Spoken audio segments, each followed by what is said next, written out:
Hello, ARC family, and welcome to the ARC journey. It's good to be with you this week. It's good to be able to share with you. And I've been doing some reflecting, and that's what I wanted to share as we begin today. There's a couple things that I've been thinking about, and as I spent the day uh, pondering and sharing with the Sleesman family. Today we celebrated Evangeline's life and her involvement in all of our lives, and I've been doing some reflecting.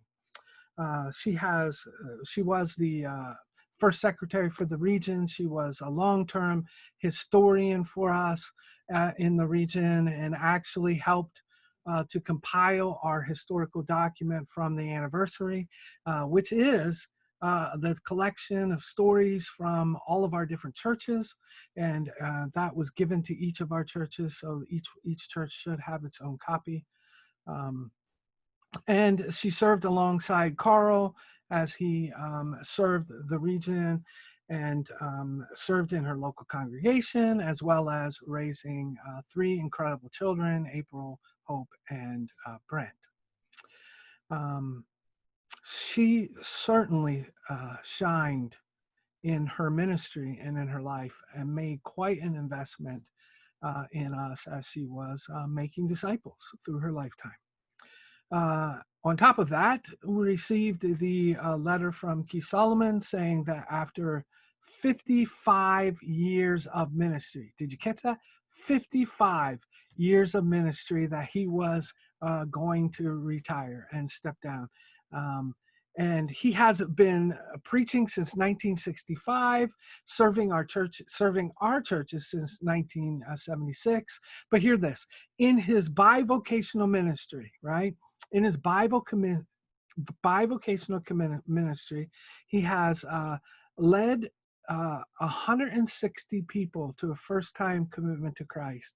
He's done or performed 241 weddings.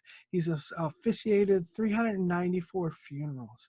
He's done 115 baptism services. How incredible has that ministry been? How fruitful. And what an example you are to all of us.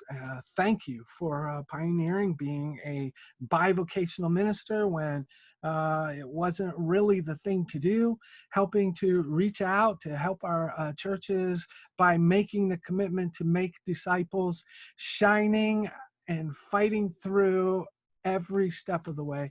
And we just want to say thank you for your example. Thank you for your commitment to Christ. Thank you for the commitment to us. It's because of the investment that you've made in our lives that we are here today. So thank you, Keith, for all that you have done. On top of that, of course, was the death of Pastor George Showers, a pastor in Michigan who has served faithfully across the denomination and was inspirational in the early part of my ministry and a very formative part of my ministry, and has been a mentor for a long time. Um, these people these people have all shined. They have overcome. They have found ways to fight through the diverse situations and times. They all were pioneers. They all were exploring new frontiers. And that certainly is where we are at. And what are we going to do? What are people going to be saying about our ministry and the impact that we've had on people's lives as we continue to move forward and fight through this pandemic and the different responses? We're open, we're not open, we're green, we're yellow, back to red. I don't know. None of us knows exactly what's going to happen. I just know that we need to continue to explore. We need to continue to fight, because the message, the gospel, is worth it. And it is worth you finding new ways to be able to share and to reach and to touch new people, so that in the end, we will all be able to answer and say, I've run the race. I've done what you've asked me to do. And we can hear, well done, good and faithful servant. So that's my reflection. What does that race look like for me? What does it look like for you? Are you being faithful to the time that God has given to you? None of us gets to choose it. It is laid before us, and God has asked us to rise up. And He has made you and prepared you for just a season as this. Take hope.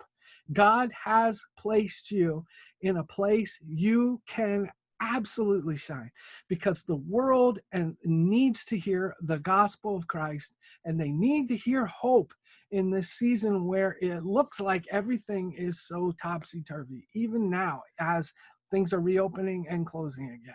So that's my thoughts. That's my reflections. A couple things coming down the pike I just want to share with you real quickly.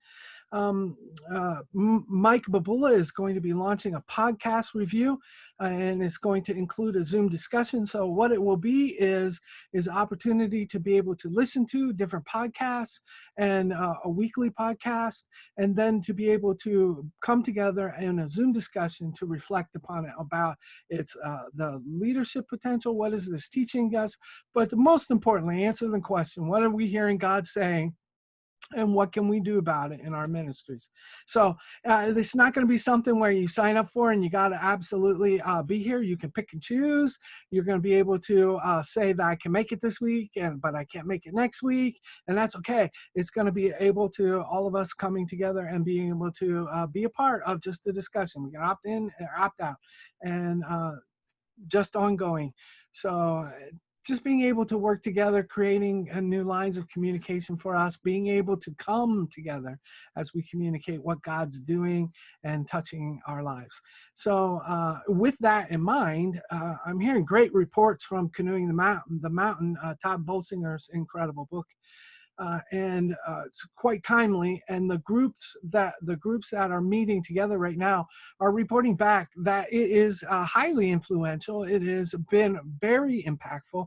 So if you haven't been able to get in on that, you can contact Mike Babula or Morgan Kelly, and they will make sure that you are included, brought up to date, and told that this is where the next launch point is. So if there are enough people who are interested, we can certainly start another group. If you also let Mike and Morgan know, I'm sure that we can spin off another group that can launch all together, and they can make the journey together. Or you can opt into the one that is already ongoing. The third thing is that we had opportunity to pilot the Dave Ramsey course, Total Money Makeover, with a couple of our pastors and some lay people. That went remarkably well. In fact, one of those pastoral families just did the Dave Ramsey shout that they're debt free.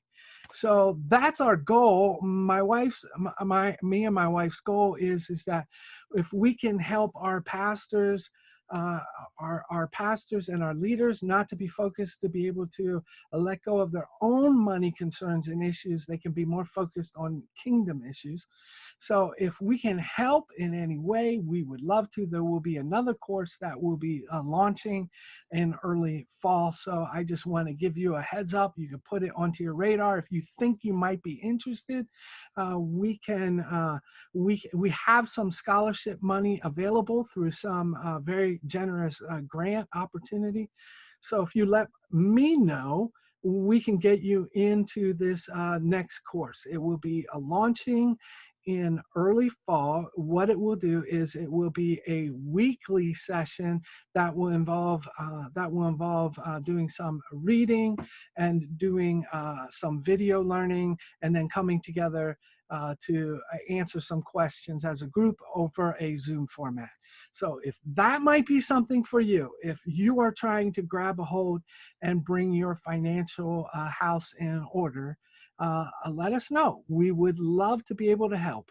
And this seems to have worked really well with those that went through. So that's what I'm thinking about. That's what we are sharing right now, and how we're reflecting on what God's doing in our midst.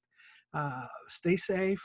Um, and we will talk with you later. It's been good to talk with you, and see you soon.